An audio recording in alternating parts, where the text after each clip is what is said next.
Romanos 9, vamos ler só alguns versículos e vamos iniciar a exposição. A epígrafe vai dizer o seguinte: a escolha soberana de Deus na salvação. Em Cristo digo a verdade, não minto, dando-me testemunho a minha consciência no Espírito Santo, que tenho grande tristeza e contínua dor no meu coração, pois eu mesmo desejaria ser separado de Cristo por amor de meus irmãos, que são meus compatriotas segundo a carne. Somente até aqui, pode tomar seu assento. Nós estamos falando sobre a carta aos Romanos. Semana passada nós falamos sobre a condenação que nós tínhamos, mas que Cristo a removeu. Mas Ele não removeu apenas por remover, Ele removeu daqueles que decidiram aceitá-lo como único e suficiente Salvador.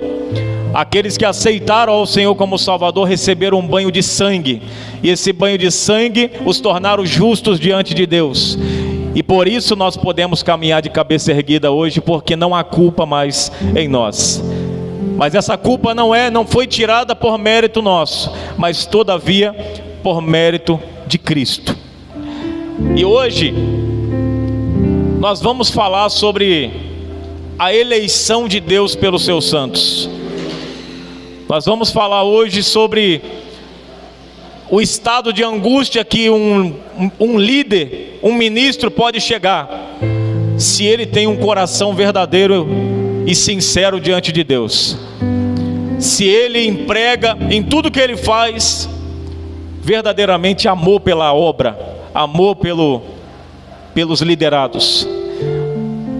E aqui nós vamos iniciar, irmãos. Eu vou ler, eu só vou dizer onde está o versículo, não vou fazer menção do mesmo, mas vou comentar expositivamente sobre ele.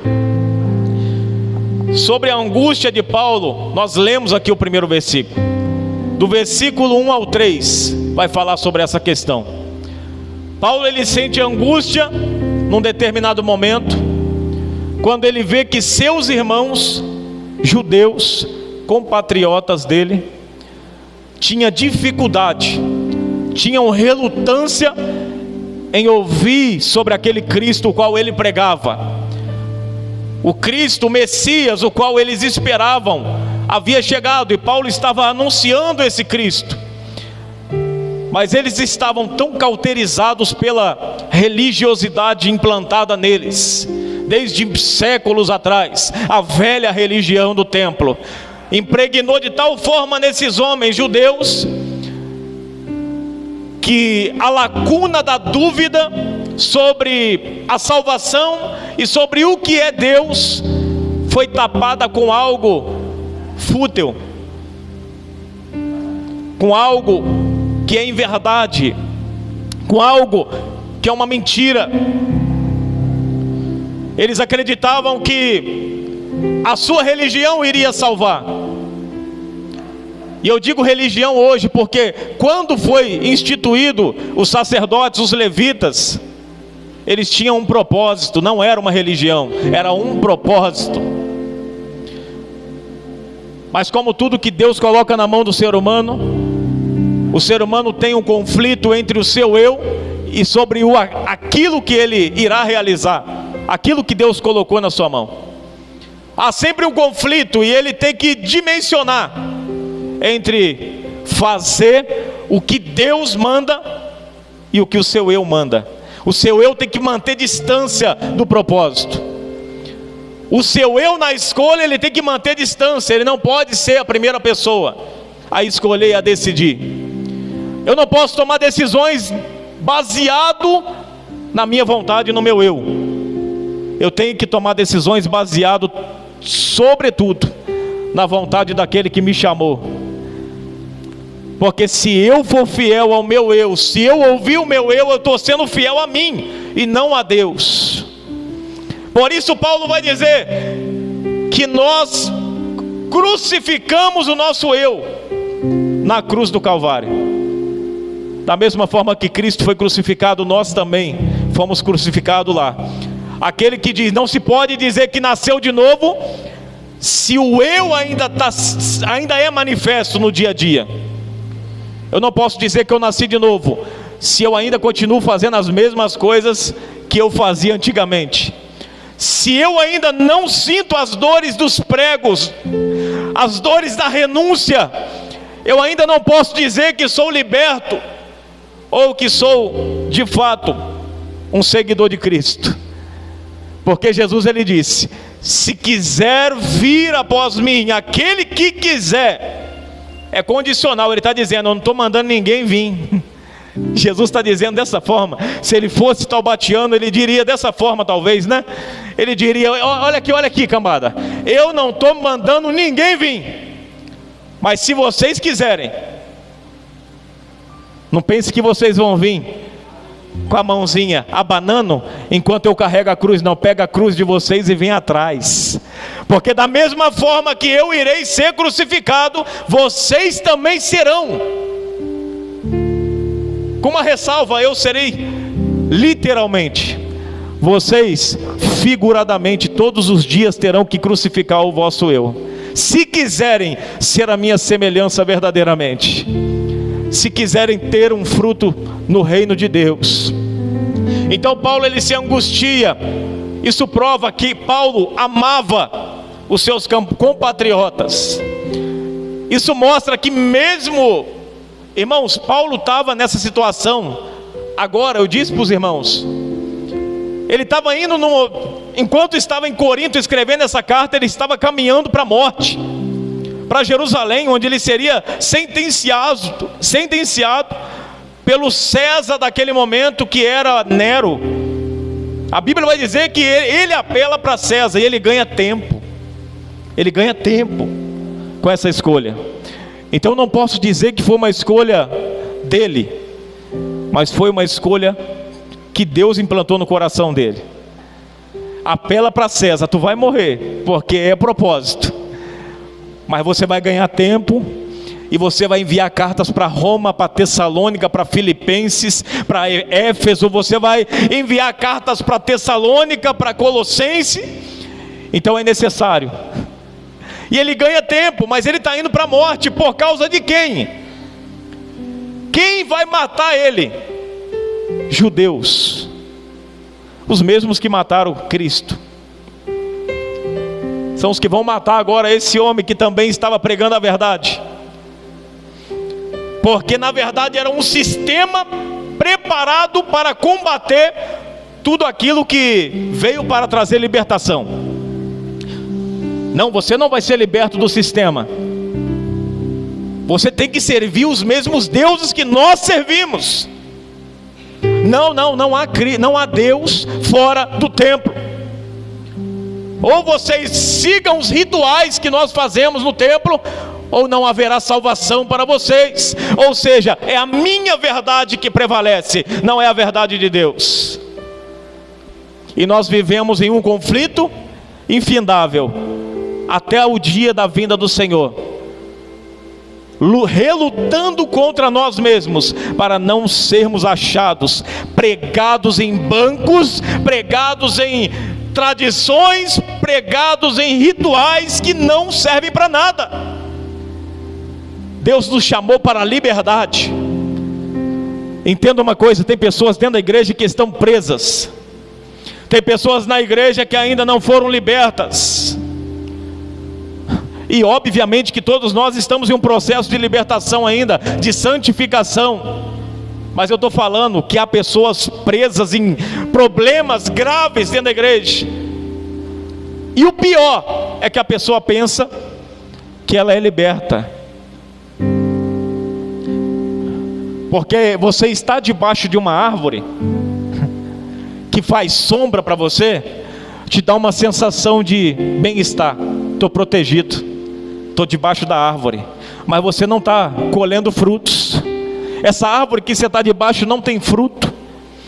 Essa árvore só dá fruto para aqueles que têm plantado algo para o reino de Deus, para aqueles que têm se inserido no reino de Deus. E não tem como se inserir no reino de Deus fazendo a minha vontade. E Paulo vai combater isso. Paulo vai dizer para eles: meus irmãos, a minha tristeza é tão grande, porque foi vocês que receberam os pactos, foi vocês que receberam a aliança, foram vocês que receberam as leis. Deus se revelou primeiro a vocês, e vocês estão se perdendo dentro de casa. É como se ele estivesse dizendo que vocês acham que nós somos o filho pródigo, mas na verdade é vocês, aquela moeda, aquele filho que ficou dentro de casa achando que era santo, mas na verdade estava só de serviço, estava preso ao serviço porque não tinha filiação com Deus mais. Uma moeda tem valor, irmãos. A moeda, ela simboliza valor. Por isso que Jesus utilizou a figura de moeda para poder explicar aos fariseus a parábola, porque ele estava dizendo: vocês são a moeda de valor, foram perdidas, vocês foram perdidos por alguém lá atrás, ensinaram tanta coisa errada e você acreditou, e hoje a sua mente criou resistência contra a verdadeira verdade.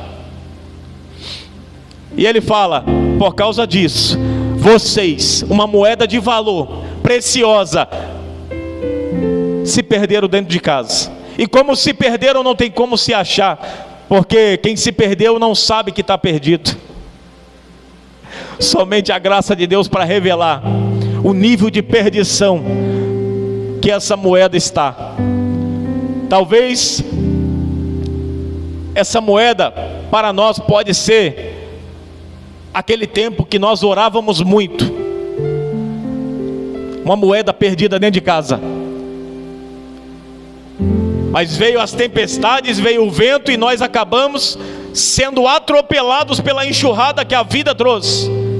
Trabalho, filho, marido, e todo esse ativismo tirou de nós aquela beleza que era estar em oração com Deus, aquela beleza que era fazer propósitos de semana na presença de Deus. Roubou de nós o primeiro amor, esse valor que não tem comparação.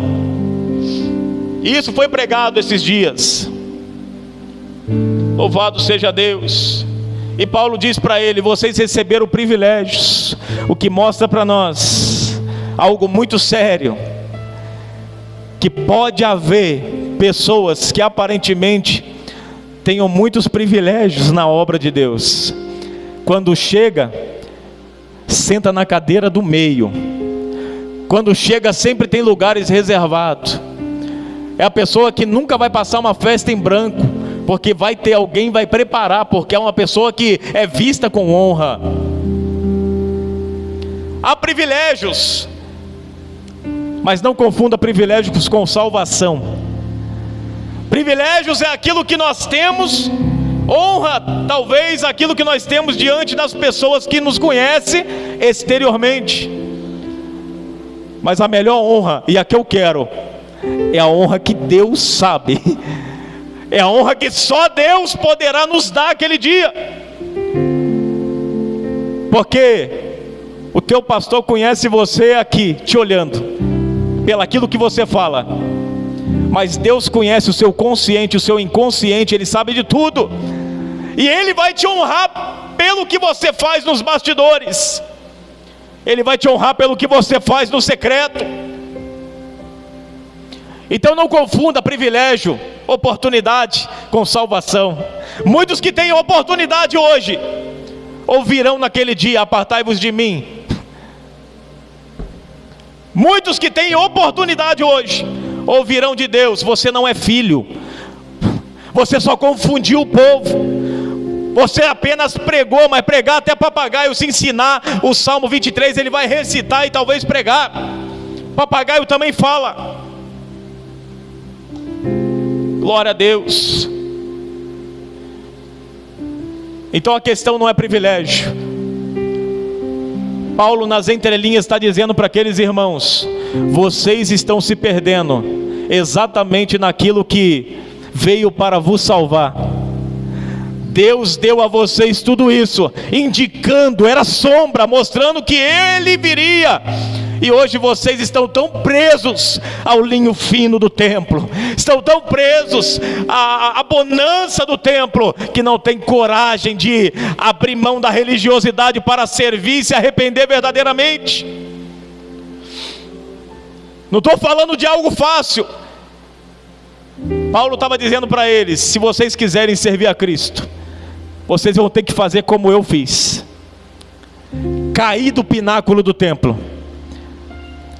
Eu era fariseu, ele fala, ele dá o relato, estudado na escola de Gamaliel, da tribo de Benjamim. Olha que homem poderoso, irmãos.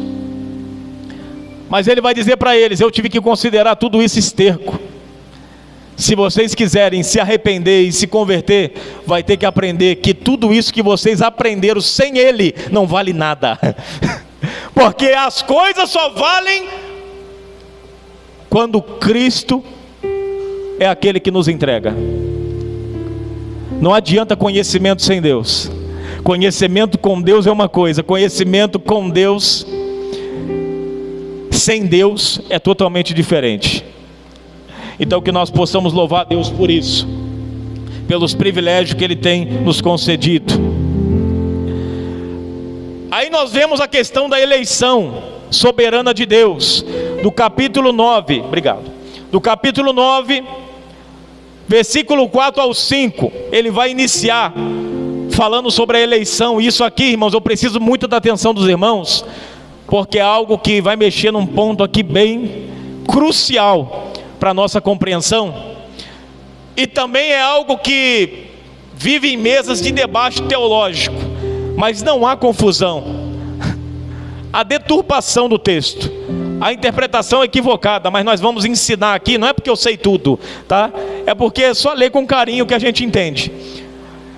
Ele vai dizer sobre a questão da eleição soberana de Deus, e a primeira coisa que nós precisamos entender: Deus escolheu pessoas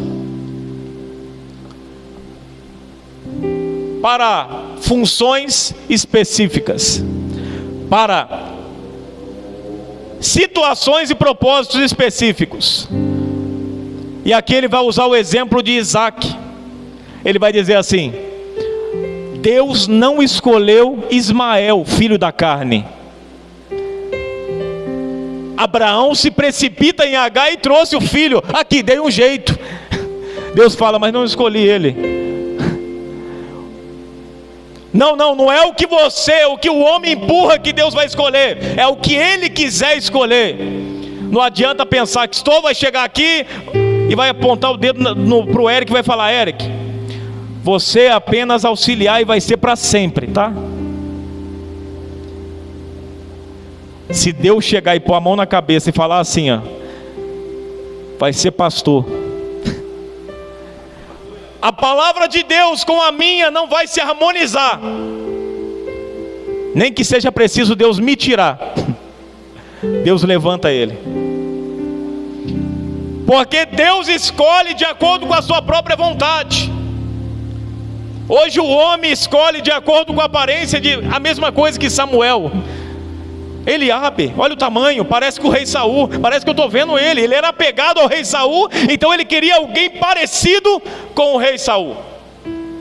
Mas Deus fala: não atenta para a aparência, porque eu mudei a configuração. O que eu vou usar agora é totalmente diferente daquilo que Israel está acostumado. Vai ser o menor da casa que eu vou colocar como rei. Louvado seja Deus. Às vezes Deus vai falar assim para o bonito e para o grandão: vai para o canto e vem para cá o menor. Porque Deus não chama aquele que é grande, porque tem grande do coração pequeno, mas tem pequeno do coração grande. Deus vai chamar sempre o pequeno, mas que tem o coração grande, tem coração de rei, tem coração que se entrega para o próximo, para ajudar aqueles que precisam. Deus fala: esse aí serve. Enquanto nós não aprendemos que nós vivemos para dar suporte a outras pessoas, Deus nunca vai permitir nós chegarmos a um lugar de honra. primeiro nós iremos ter que aprender que a nossa vida é para dar sustentabilidade para algumas pessoas. Para aqueles que Deus coloca no nosso caminho, chega fraco, e Deus começa a te dar palavra, e através da tua palavra a pessoa começa a se levantar. Pode parecer loucura isso, mas tem pessoas que vêm na igreja não é por causa do pastor, e talvez ainda não por causa de Deus, porque ainda não tem força, ainda não entendeu quem é Deus, mas vem por causa de você, porque olha para você e vê a influência e a espiritualidade que você tem em Deus. Se baseia no tamanho da fé. Olha o tamanho da fé daquela irmã. Eu nem entendo do que ela prega e do que ela diz, mas olha a maneira como ela trata o Deus dela. Eu quero conhecer as profundezas desse Deus. Louvado seja Deus. Então Deus escolhe segundo a sua vontade. Ele vai dizer e vai usar dois exemplos. Paulo está explicando exatamente isso. Ele está dizendo: Deus é soberano, e a salvação dele, ele está explicando para judeus. Isso aqui é imprescindível, porque judeu, na cabeça de judeu, só eles seriam salvos. Paulo já sabia que os gentios também estavam eleitos em Deus.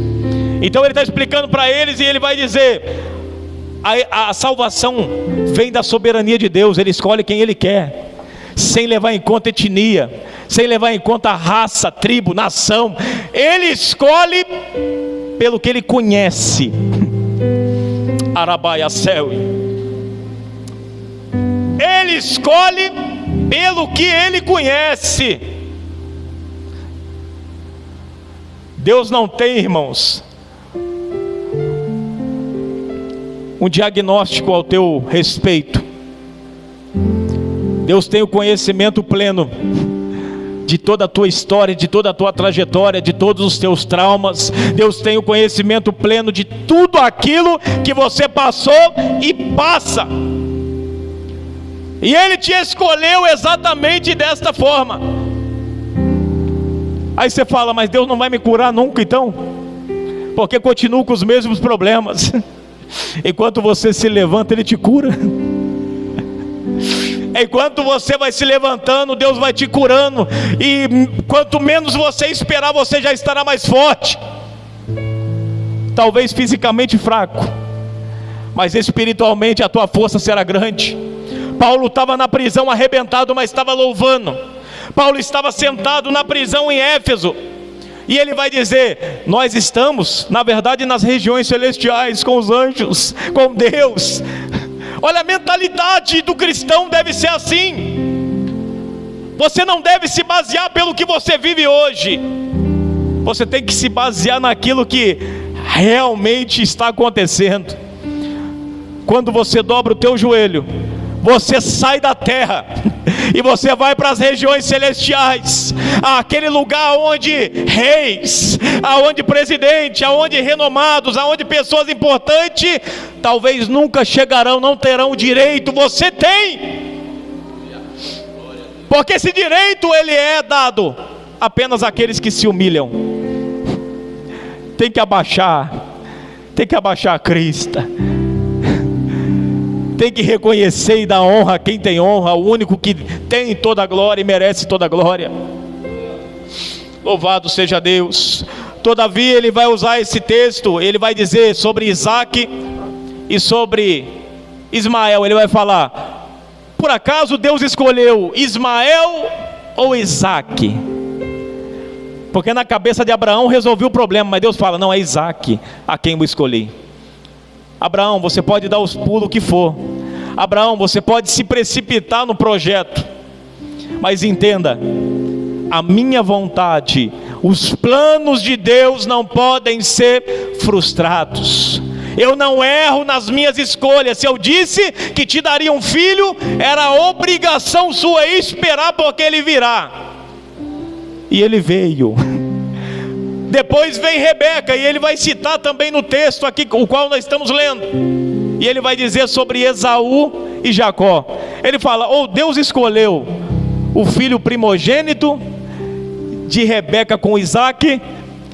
Ele não escolheu Jacó, que foi o segundo, o último a sair? Então Deus escolhe de acordo com a sua vontade. Mas entenda isso aqui não se trata de uma predestinação.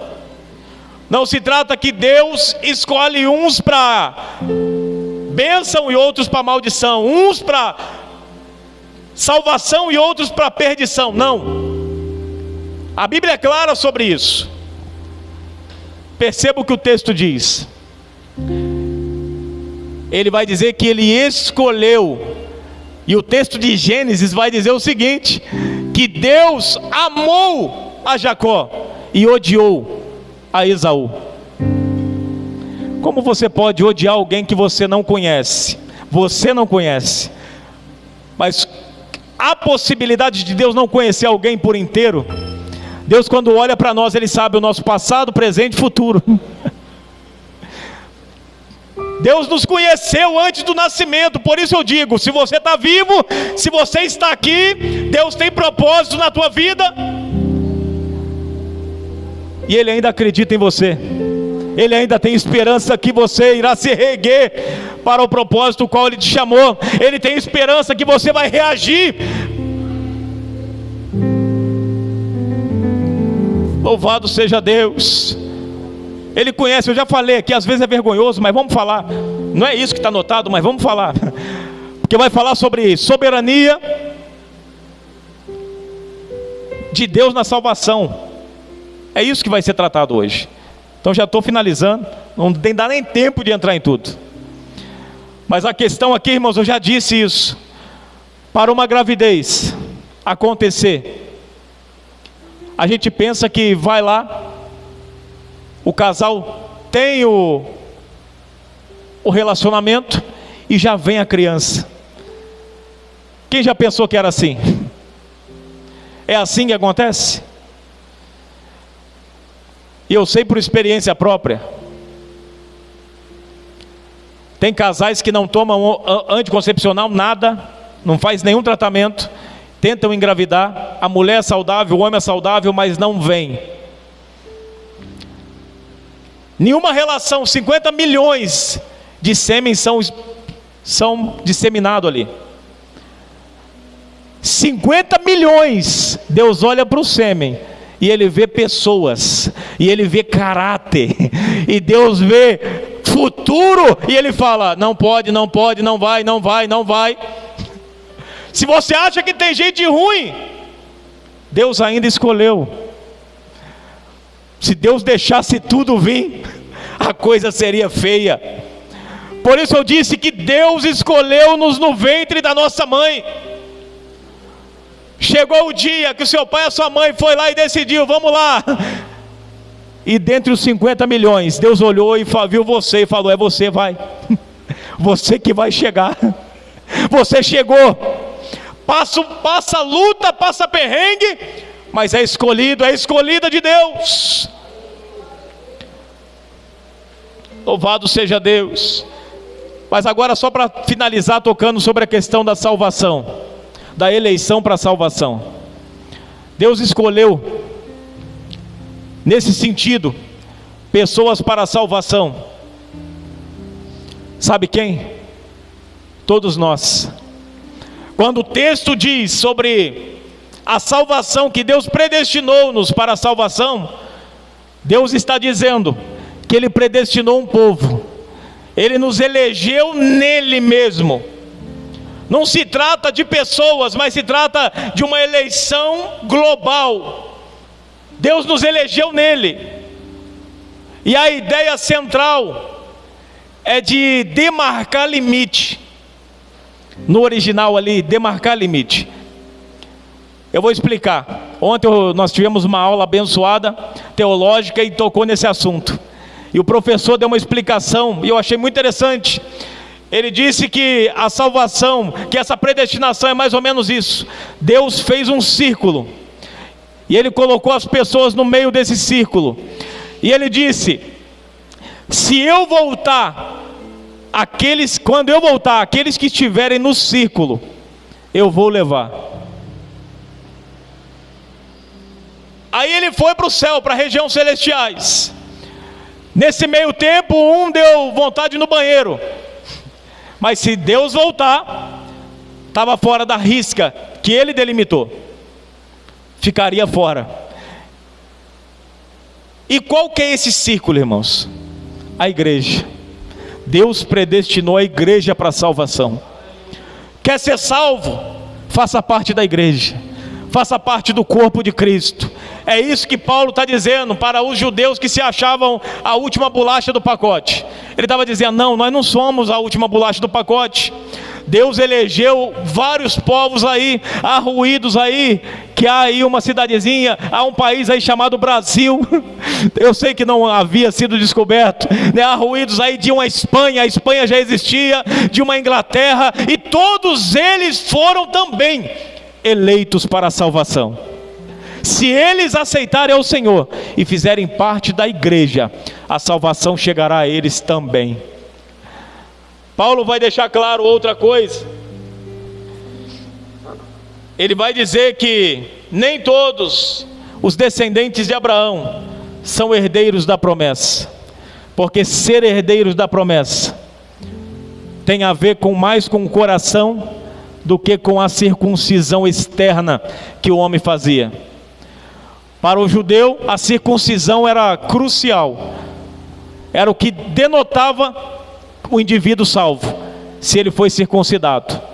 Esse caso foi resolvido em Atos 15, quando, pelo discernimento do Espírito, Pedro vai dizer que o Espírito também escolheu, mesmo sem serem circuncidados, os gentios. Então nós não vamos impor isso a eles, porque Deus não está olhando para a circuncisão externa, mas Ele está olhando para a circuncisão interna do coração. A circuncisão hoje é a fé. E ele vai dizer para os judeus agora, e eu prometo que eu finalizo aqui: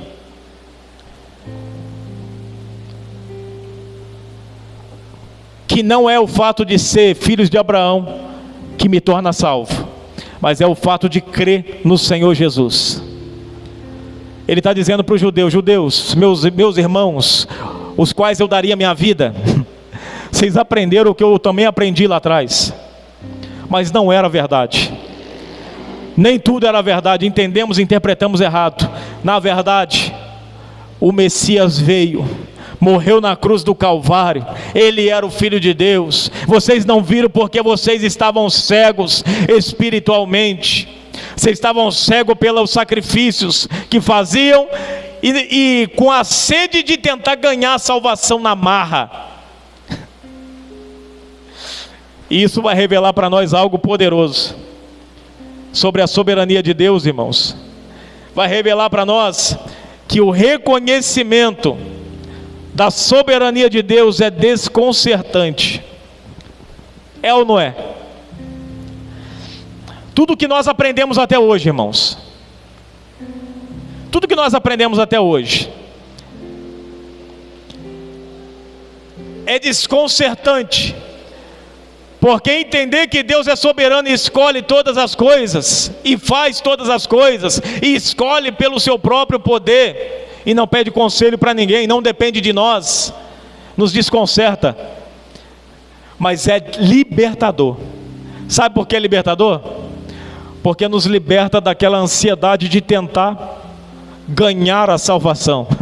Ninguém pode ganhar a salvação pelos próprios esforços. Nós vivemos em um conflito interno gigantesco dentro da igreja. Porque se eu não fizer isso, eu não serei salvo. Porque se eu não fizer isso, não serei salvo. Porque se eu não agir assim, não serei salvo. Porque pelos meus pecados eu irei ir para o inferno. E de fato, se permanecer, nós iremos se perder. Mas é bem verdade que Cristo nos salvou. Nós somos salvos mediante a Cristo, mediante a fé em Cristo Jesus, e Ele pagou todas as coisas, e não adianta fazer as coisas pensando que pelas coisas seremos salvos. A salvação não é pelas obras, a salvação não é, vamos mudar um pouquinho, a salvação não é por eu estar na direção do grupo das irmãs, a salvação não é por eu estar pastoreando uma igreja, a salvação não é por causa de eu ser o porteiro da igreja, estar abrindo a igreja todo dia, estou servindo, mas a salvação não vem por isso.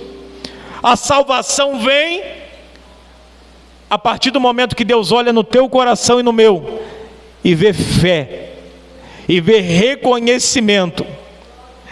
E esse reconhecimento é mais ou menos isso: você dizendo para Ele: eu creio, Senhor, agora eu me rendo, eu sei que eu preciso de Ti, perdoa os meus pecados, escreve meu nome no Teu livro, eu preciso de Ti, eu reconheço agora que eu não tenho poder nem autonomia para me salvar, eu sei que não é o meu dízimo, não é as minhas ofertas, eu sei agora que não é tudo que eu faço para o Senhor, não é as esmolas que eu dou, nem a marmita que eu entrego na rua, nem o pão que eu dei para o mendigo, não é. Eu sei que é todavia pela bondade e misericórdia do Senhor.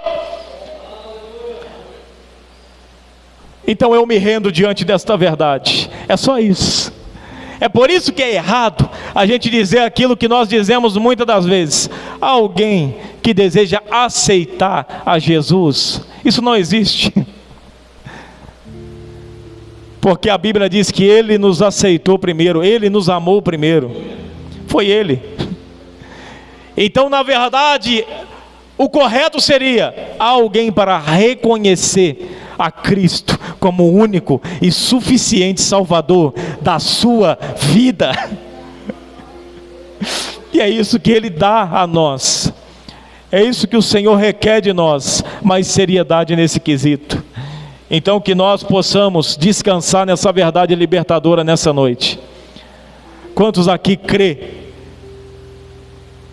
na sua salvação? Quantos aqui têm convicção da salvação, irmãos? Levanta a mão. A graça de Deus te possibilita isso. Porque se você olhasse para você, aqueles que se baseiam nas obras, não há possibilidade, eles não vê saída. Porque eles vão tentar eles vão se matar, no modo figurado de dizer, tentando provar para Deus que eles merecem. Mas quando chegar lá vão tropeçar em Cristo, e é o final, é o encerramento aqui, no versículo 30. Eles vão dizer que na tentativa de se salvar pelas obras, tropeçaram em Cristo, a pedra de esquina, a pedra angular. Sabe o que é isso? Não há possibilidade de alguém chegar em Deus sem passar por Cristo, porque Ele é o caminho, Ele é a verdade e Ele é a vida. Então ninguém vem ao Pai a não ser por mim. Isso é libertador, irmão. Está dizendo, não adianta tentar achar que vai ser pelas obras, porque quando você chegar com as suas obras na mão, para tentar achar que você vai ganhar, barganhando, você vai tropeçar numa cruz ensanguentada. Você vai tropeçar nessa cruz ensanguentada, e ali vai estar a cédula que foi cravada, a nota que foi cravada, dizendo que todo o pecado foi pago. Se você não recebeu, perdeu a salvação. Louvado seja o nome do Senhor. Então que nós possamos cada dia mais e mais agradecer a Deus por essa maravilhosa salvação, porque a coisa mais preciosa que nós temos é a nossa salvação. Não há nada mais precioso do que isso. Nós fomos treinados, irmãos, a vida nos treinou para nós provarmos para o outro que nós merecemos. É por isso que muitas das vezes nós temos que se reeducar, porque muitas coisas que nós fazemos, na verdade, é para provar que nós sabemos, é para provar que nós vencemos, é para provar que nós alcançamos, é para provar que nós somos melhores, é para provar para alguém, para o pai, para a mãe, para o pastor, para alguém. Então por isso que é difícil entender que a salvação é pela graça. Não precisa provar nada para mim. Deus diz, eu te conheço, meu filho, eu sei, eu vi você lá perdidinho, eu vi você na sarjeta, eu vi você cheio de lama, eu vi você calejado e mancando. Eu decidi te salvar, meu filho. Então aceita essa salvação, glorifique e obedeça em nome de Jesus. Se coloque de pé, irmãos, vamos orar nesse momento. Fique com essa palavra no seu coração. Eu creio que Deus falou conosco nessa noite de maneira poderosa. Eu fiquei nos dois nos 2 títulos só, aqui que eu coloquei, os 2 tópicos, o resto eu fui comentando, mas glória a Deus, né? Deus fala o que Ele quiser falar conosco.